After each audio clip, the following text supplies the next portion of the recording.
al igual que la sociedad y el mundo, un tiempo muy difícil. Pero te tenemos a ti, que eres la roca de la eternidad, y sobre ti anclamos nuestra fe, nuestra confianza.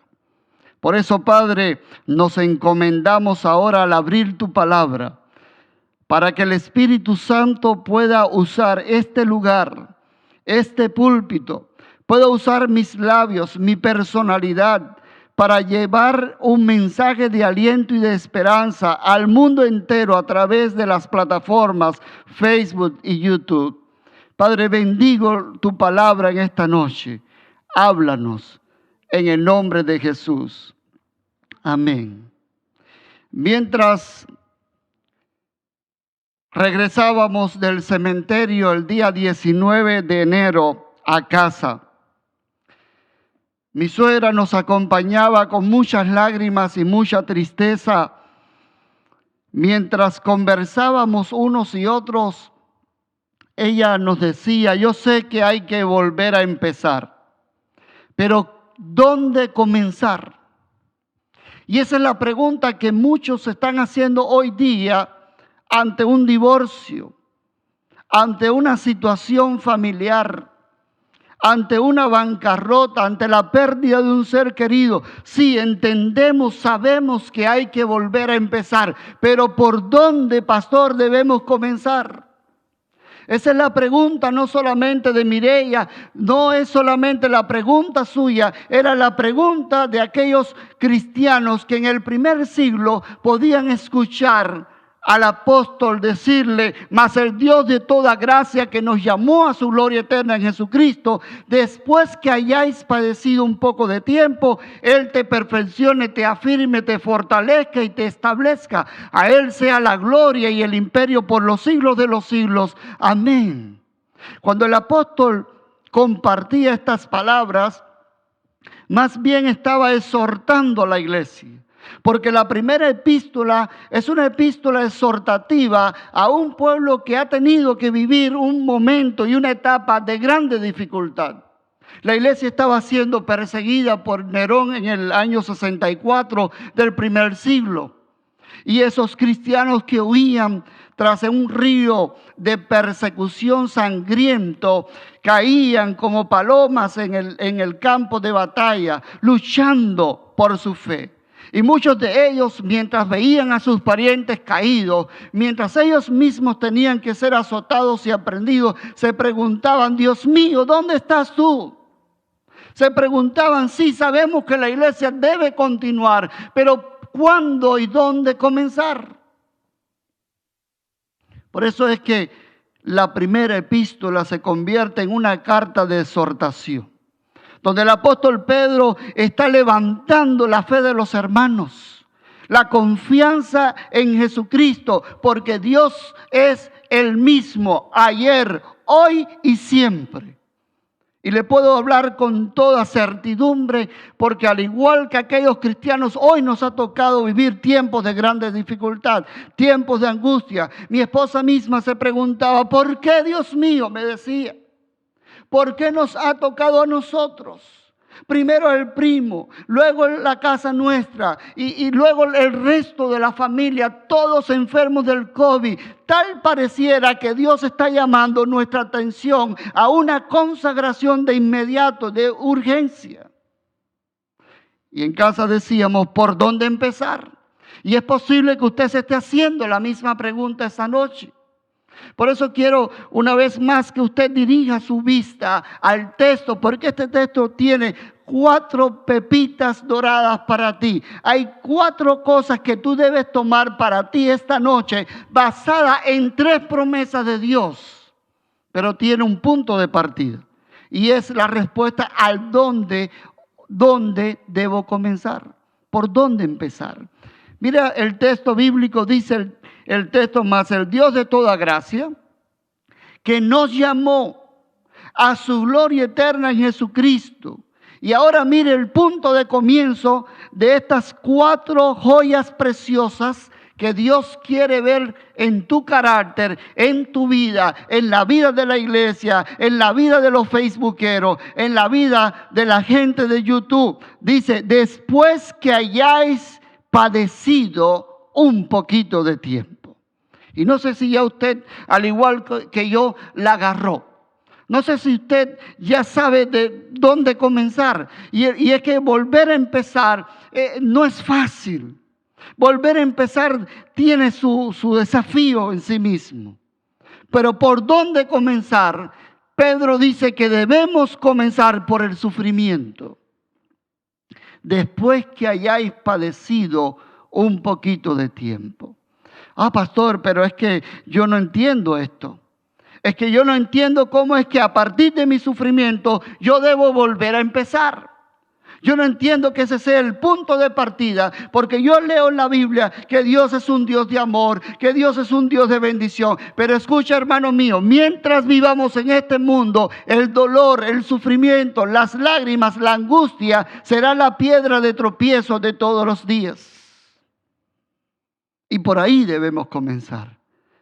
Muchos de nosotros hoy día hemos llegado a conocer a Jesucristo a partir de una decepción, a partir de un evento traumático, a partir de un divorcio, a partir de una bancarrota, a partir de una enfermedad mortal.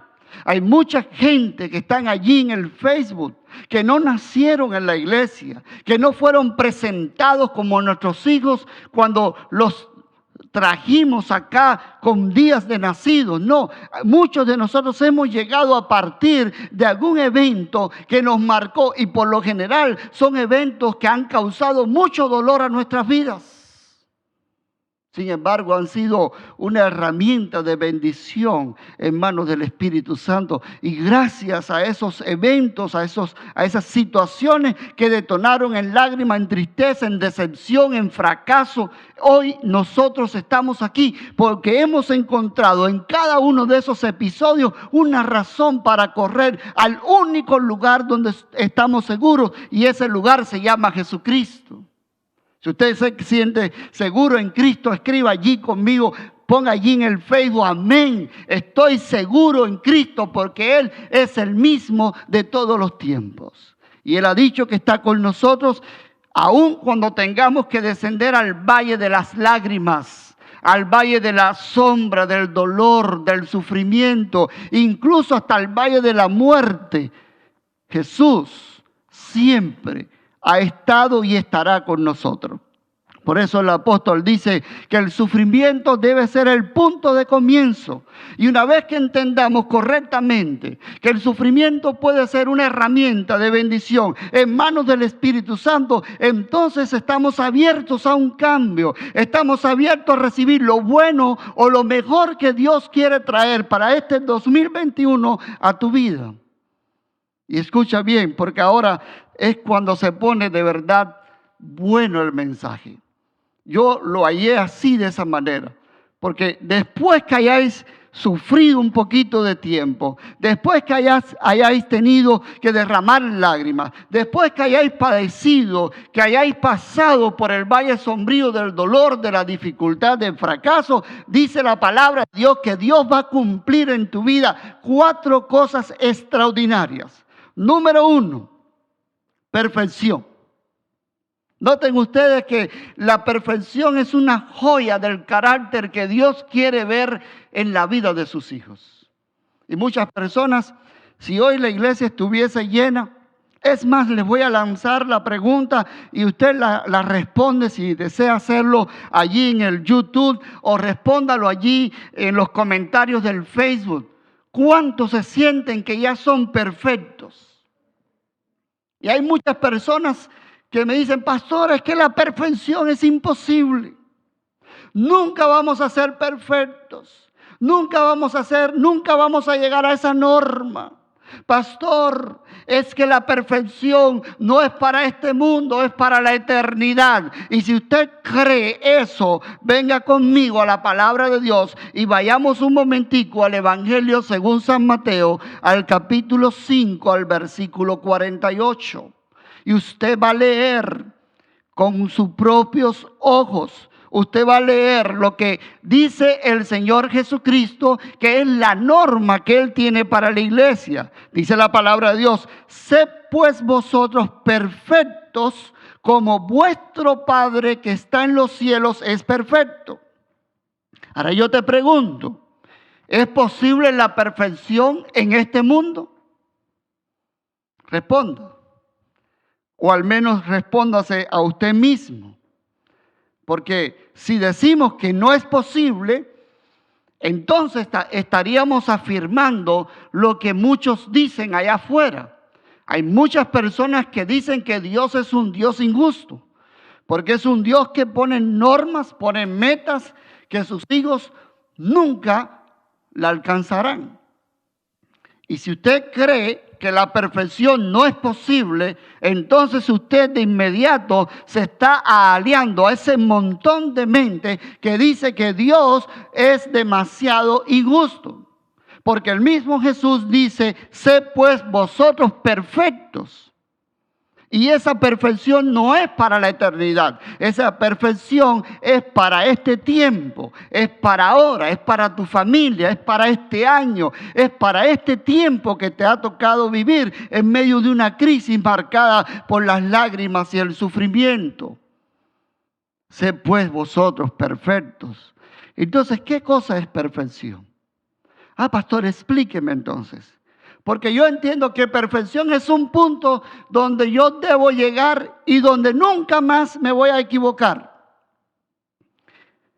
Me gusta mucho el concepto que tenía el doctor Wesley, uno de los fundadores del metodismo. Él decía que la perfección se entiende por perfección la calidad de ser íntegro, cabal, de estar completo, de no tener falta ni deficiencia alguna. Consiste, según él, en alcanzar la plena madurez para hacer lo que es bueno, agradable y perfecto. Entonces es la capacidad o el estado de llegar a estar íntegro. Pero nosotros a veces medimos la perfección en términos de absolutos. Y usted no puede medir la perfección en términos de absolutos, porque entonces la medida le queda demasiado grande. La vara le queda demasiado alta, porque a veces creemos que la perfección es el completo estado donde yo puedo estar en un nivel Dios divino, y no es así. Lea la palabra de Dios. Y usted va a encontrar, por ejemplo, en el libro de Génesis capítulo 17, donde el Señor le dice a Abraham: ve delante de mí y sé perfecto. Pero si usted se cruza 2 capítulos más allá, vas a encontrar que ese hombre que Dios invitó a la perfección cayó en una mentira. Y si te cruzas 2 capítulos más para arriba, vas a encontrar que ese hombre volvió y tuvo una recaída en una segunda mentira. Y si te tomas, por ejemplo, Génesis capítulo 6, vas a encontrar allí una descripción donde Dios hace una evaluación de Noé. Y dice: Noé era justo, era perfecto en su generación. Pero un capítulo después, Noé se emborrachó. Y entonces nosotros ahora entramos en una polémica. Y decimos: entonces no era perfecto. Sí lo era. Pero es que la perfección, hermano, en lugar de ser un punto o una meta, es un estilo de vida.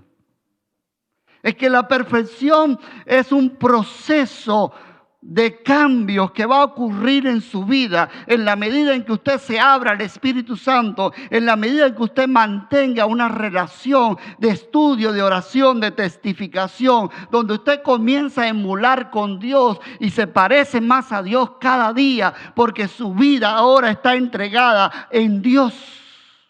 Y a partir de ahí, entonces, usted va a experimentar grandes luchas en su vida. Usted va a experimentar que por momentos no quiere mentir y se le va una mentirita. Y usted dice: tengo que cambiar. Y se le va tal vez una mala respuesta. Y dice: tengo que cambiar. Pero esa es la lucha del Espíritu Santo. Esa es la batalla de la fe de la cual el apóstol habló. Eso es lo que Dios quiere. Dios no quiere personas que piensen en términos de absoluto, sino en personas que piensen en parecerse más a Él. Y cuando usted comienza a andar con Dios, a mirar a Dios, a relacionarse con Dios, usted va a descubrir algo, su vida cambia. Cuando usted habla con Dios, sus palabras y su manera de hablar cambia. Hay personas que se pasan 4 años en un país que no es el natal y de buenas a primeras cuando van a su país de regreso se cruzan con un coterráneo, tienen un acento diferente y le dice, oye, no estás en Colombia o no estás en Venezuela o no estás... No, es que en la medida en que esa persona estuvo relacionándose con esa cultura, su vida fue moldeándose, incluso hasta su acento fue cambiando y no se dio cuenta. Y ya llegamos a hablar y llegamos a saborear las mismas comidas, aunque tengamos una cultura, una formación diferente. Y lo mismo pasa en la vida espiritual. En la medida que usted camine con Dios, usted va a ir ganando en su carácter nuevas virtudes que lo van a alejar de ese hombre que estaba en el camino de la vida a un hombre que ahora está creciendo, que está caminando de gloria en gloria hasta la eternidad. Y usted va a descubrir que si usted se compara con aquel hombre del pasado, ya usted es otra persona. Y si lo emulamos, a partir de ahí usted es perfecto. A partir de ahí ya usted es un hombre santo. Pero cuando usted se mira en el espejo divino, usted comienza a notar que hay manchas en su carácter y así vamos caminando. Una persona que diga que la perfección no es posible, esa persona es como decirle que Dios soñó contigo y no pudo completar su sueño. Porque la Biblia dice que el que comenzó la buena obra la termina. Y si Dios dice que te va a esculpir un carácter, un temperamento, una personalidad diferente, en perfección, en términos humanos, es que Dios lo va a cumplir. Porque si decimos que Dios no lo puede hacer, entonces la palabra que dice que el que comenzó la obra la completará, nunca se va a cumplir. Y nunca se podrá decir en el universo que Dios comenzó a moldear un carácter perfecto y lo tuvo que dejar a mitad del camino. ¿Ha soñado usted alguna vez? Yo estoy seguro que todos hemos soñado. Y hemos tenido sueños que más bien son pesadillas, pero hemos tenido sueños bonitos. Y en esos sueños bonitos, yo recuerdo una noche soñé que estaba llegando al reino de los cielos, que estaba allí reuniéndome, que me estaba encontrando con personas que ya no están, que yo amo y quisiera ver en la eternidad. Me encontré ahí con una tía que ya falleció y allá en la eternidad me encontré. Y en mi sueño yo estaba caminando hacia lo nuevo, hacia lo extraordinario, hacia lo eterno. Y de buenas a primeras me desperté. Y cuando me desperté, dije, no, pero si era un sueño nada más. Y adivinen qué hice. Lo mismo que hace usted. Me volví a arropar nuevamente, me tapé allí con la cobija y traté de cerrar los ojos a ver si podía quedarme dormido para volver a empatar el sueño donde mismo lo dejé. Entonces una persona que no logre la perfección en el carácter es como un sueño inconcluso en la vida o en la mente de Dios. Y eso nunca va a ocurrir. Por lo tanto, en este 2021, después que hayáis padecido un poquito de tiempo, después que hayáis pasado por los efectos de una pandemia, después que hayáis pasado por un divorcio, por una desilusión, por una bancarrota, por un despido, Dios comenzará a esculpir en tu vida un carácter perfecto. Y esa es la primera joya. La segunda joya es la afirmación. Afirmar es como decir permanecer.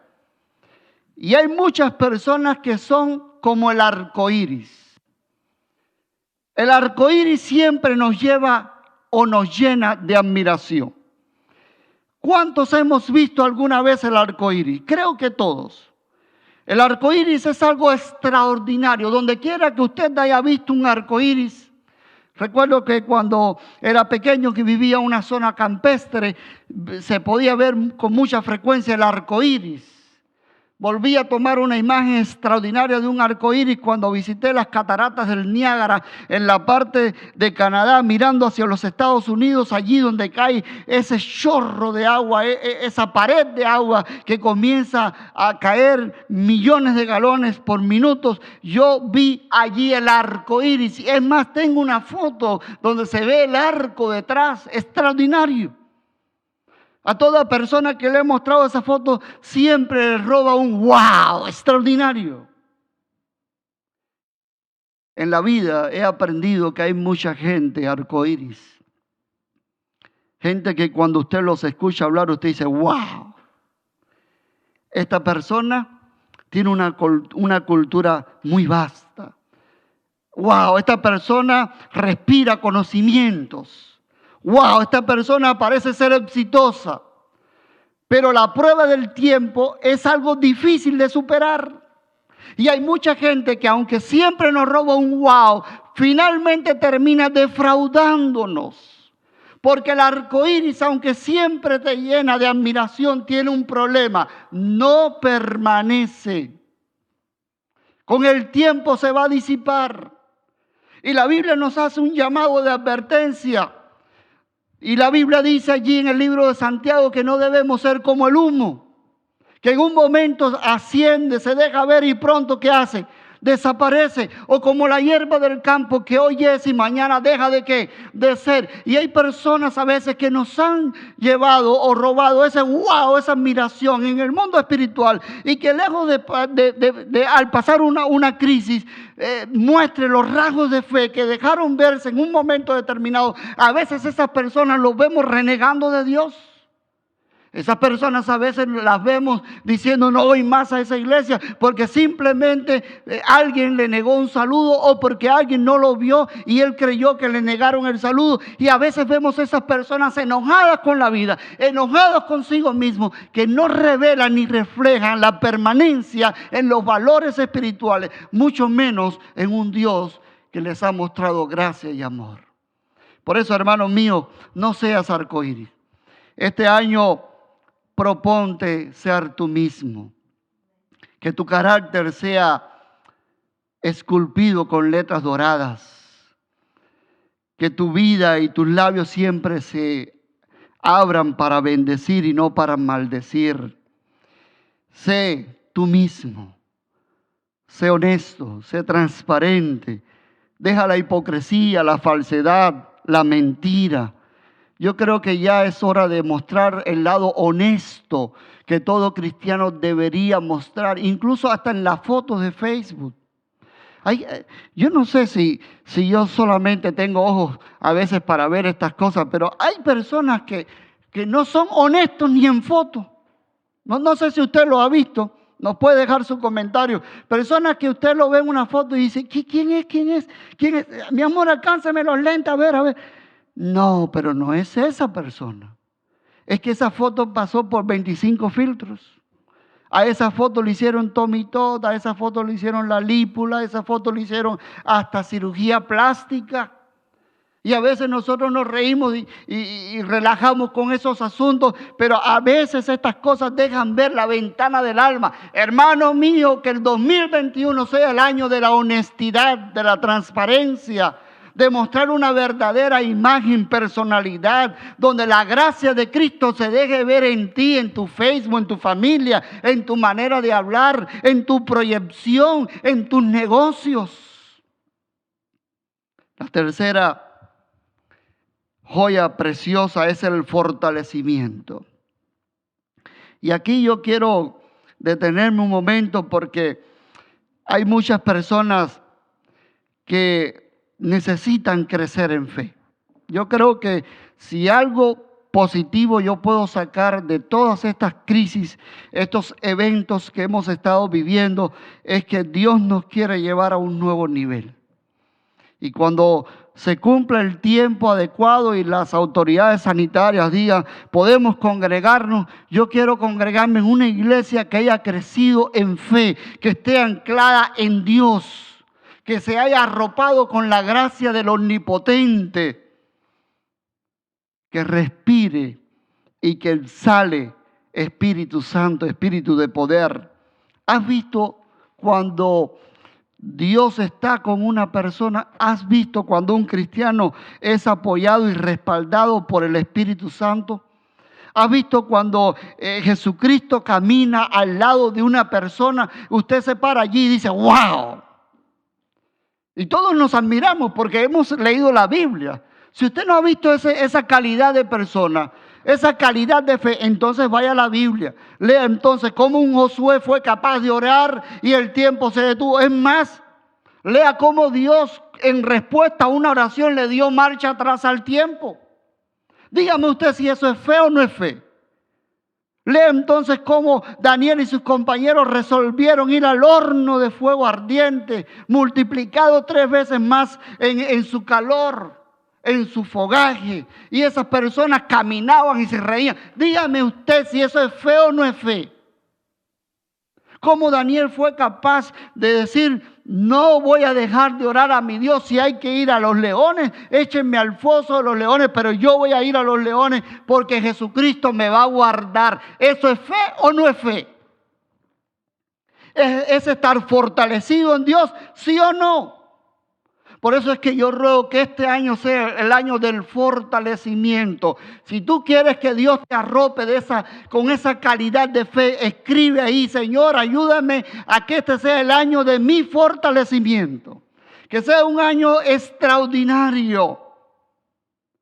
Porque a veces creemos, y el diablo nos ha llevado por el camino equivocado a pensar que la gracia de Cristo que actuó en estos hombres ya no es tan profunda para nuestro tiempo, para nuestra generación, para nuestra época. Y responsabilizamos a Dios y decimos, eso fue en aquel entonces, pastor, pero ya en este tiempo no. Mientras estábamos allí haciendo un servicio fúnebre para mi suegro, para ir cerrando como familia un proceso nuevo de sanidad, le dije a un hermano que estaba al lado mío, yo quisiera tener esa fe para pararme y decirle, Clemente, en el nombre de Jesucristo, levántate y anda. Y yo le dije a esa persona, ¿qué te parece a ti si hoy Dios de una manera extraordinaria escuchara esa oración, levántate y anda? ¿Cómo reaccionarían los hermanos? Me dice, no, los hermanos se llevarían el cristal que divide el lobby del templo. Porque muchos correrían. Es que a veces nos admiramos cuando decimos, oré por una persona y Dios tuvo a bien glorificarse y sanar a esa persona. Y decimos, ¡wow, qué milagro! Y lo vemos como algo extraordinario. Es un superhombre, es una persona que tiene una fe de gigantes. Yo te pregunto, ¿tú crees que Dios es el mismo ayer y hoy? ¿Tú crees que el Dios a quien servía Daniel es el mismo que tú sirves y obedeces? Entonces, ¿dónde está el fallo? ¿Por qué hoy no ocurren esas cosas extraordinarias? ¿Sabes por qué? Porque a veces dedicamos más tiempo a Facebook que a la oración. A veces dedicamos más tiempo a charlar de todas las cosas que nos rodean y menos tiempo a orar la palabra de Dios. Dedicamos mucho tiempo a hacer tantas cosas y tenemos una agenda tan cargada que a veces Dios no aparece ni siquiera ni en el comienzo ni al final de la agenda.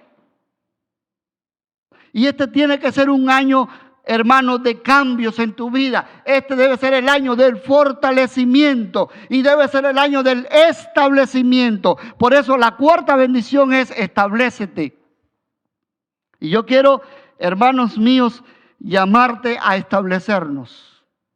Tenemos que ser como los árboles gigantes que echan raíces profundas. Y cuando usted mira uno de esos árboles gigantes que tienen cientos de años, uno se pregunta, ¿y cuándo caerá un árbol de esos? Y la respuesta es simple, no caerán. ¿Y sabe por qué? Porque sus raíces son muy profundas. ¿Y sabe por qué? Porque ya los vientos de marzo soplaron sobre él y no le hicieron que cayera. Tal vez le dañaron una rama y son esos quebrados, son esos nudos que aparecen a veces en las ramas de los árboles. En algún momento vivió una tempestad, en algún momento tuvo que pasar por la dificultad, en algún momento sopló un viento fuerte y le hizo tal vez algunas heridas, pero no lo pudo tumbar. Y no lo pudo tumbar porque estaba establecido. Yo solía hacer arreglos de Navidad en uno de los trabajos que Dios me permitió tener por 15 años.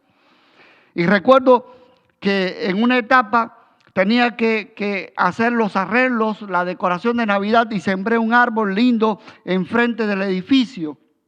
Y al pasar 2 días vino uno de los integrantes de la junta directiva y me dijo que el árbol allí no se veía bien, que se veía bien en una esquina, y lo pasé para allá. Al otro día pasó otro miembro de la junta directiva y me dijo que por qué lo había movido, que lo volviera a sembrar en su lugar. Y lo volví a mover y lo coloqué en el lugar. Una semana después llegó la presidenta de la junta directiva que estaba de viaje y regresaba a casa y me dijo, ay, ese árbol es muy bonito, pero se ve muy bien aquí en la otra esquina. Y al pasar 4 semanas más, el árbol murió. Y cuando el árbol murió, salió una vecina y me dijo, me vio regando las plantas y me dijo, ay, oiga señor, usted no tiene buena mano para sembrar. Porque se murió el árbol. No, el árbol se murió porque yo lo trasplanté. Cada semana lo puse en un lugar distinto. Y hay adventistas, hay cristianos, hay creyentes que viven de iglesia en iglesia todos los sábados, de Westside en Westside, y no se establecen nunca.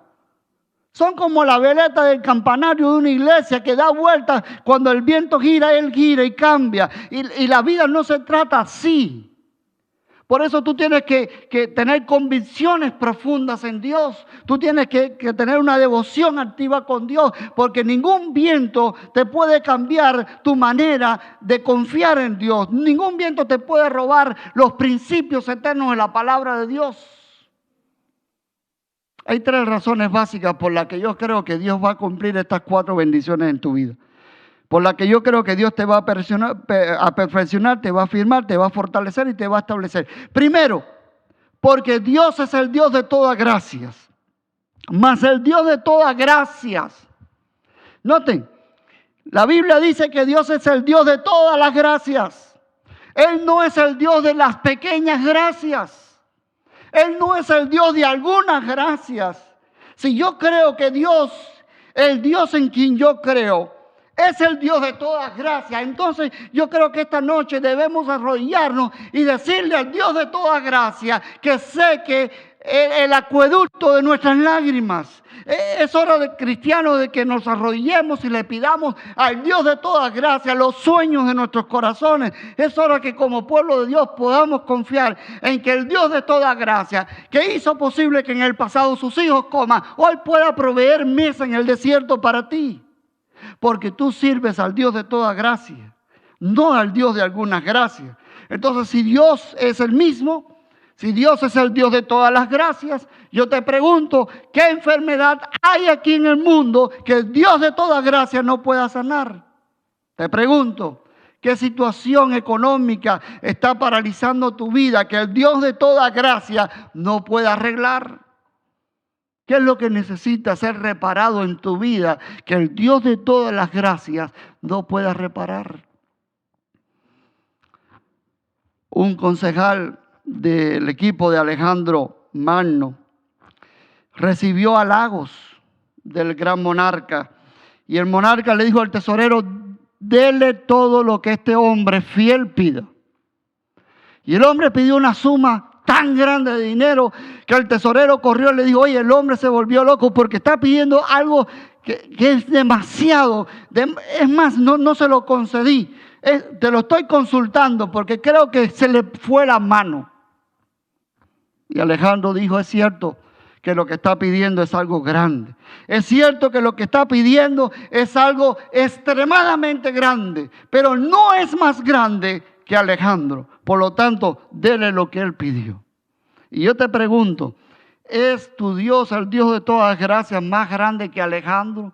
¿Más grande que cualquier gabinete presidencial? ¿Más grande que cualquier institución financiera? ¿Más grande que cualquier institución psicológica? Te pregunto, hermano mío, ¿no es el Dios de toda gracia el único que puede abrir donde todo el mundo cierra y el único que puede cerrar donde todo el mundo abre?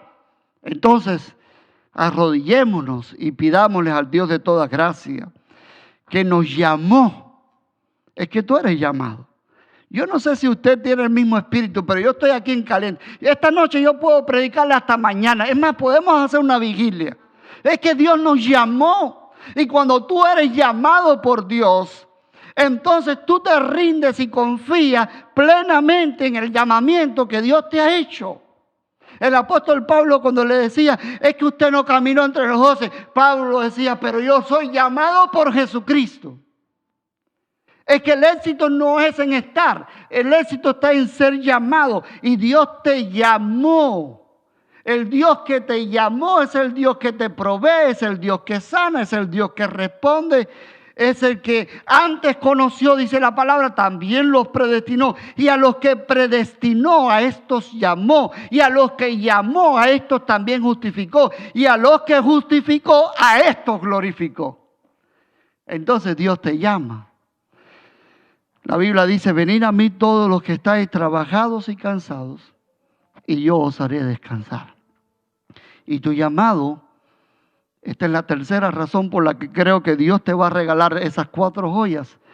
Tu llamado no es el llamado a ser parte de una institución como la iglesia de Boca Ratón.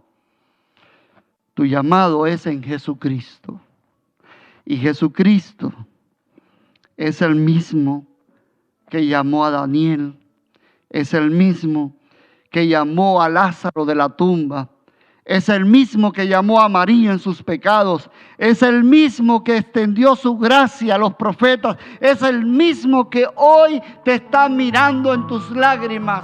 Hay gente que hoy están secando sus lágrimas delante del computador, están secando sus lágrimas delante de un espejo. Es más, hay personas que se han acostumbrado a vivir en lágrimas y tienen que cubrirse con el maquillaje de esas lágrimas. Escucha, cristiano, Dios te llamó en Jesucristo. Martín Lutero decía, yo correría a los brazos de Cristo, aún si tuviese una espada desenvainada. Es que Jesús no falla. Por eso la Biblia dice, cree en el Señor Jesucristo y serás salvo, tú y toda tu casa. En esta noche te digo en palabras del apóstol Pedro, el Dios de toda gracia, que te llamó a su gloria eterna en Jesucristo, después que hayáis sufrido, después que hayáis padecido un poco de tiempo, Él mismo te perfeccione, te afirme, te fortalezca, te establezca. A Él sea la gloria por los siglos de los siglos. Amén. ¿Oramos? Bendito Padre, gracias por escuchar este mensaje. Gracias por inspirarnos este mensaje. Gracias por hablarle a los hermanos conectados. Gracias por el llamamiento que hemos tenido en el corazón. Por eso, Padre, como creyentes en ti en esta noche, nos ponemos nuestras manos en el alma, en el corazón, y te decimos, Padre querido, ayúdanos a pasar por el valle del dolor. Ayúdanos a terminar con el valle de las lágrimas. Queremos sentarnos en el valle de la gloria. Queremos estar allí presentes en el valle de la eternidad. Permítenos, oh Señor, arroparnos de estas 4 virtudes llamadas perfección, afirmación, establecimiento, fortaleza. Danos la capacidad de correr hoy a ti. Y si en algo te hemos fallado, que el Dios de toda gracia nos lo pueda perdonar. Te bendigo a ti en el nombre del Padre. Bendigo a los hermanos que están conectados en el YouTube en el nombre del Hijo. Y bendigo al mundo entero que está escuchando esta palabra de Dios en el nombre del Espíritu Santo. Amén y amén. Que Dios te bendiga.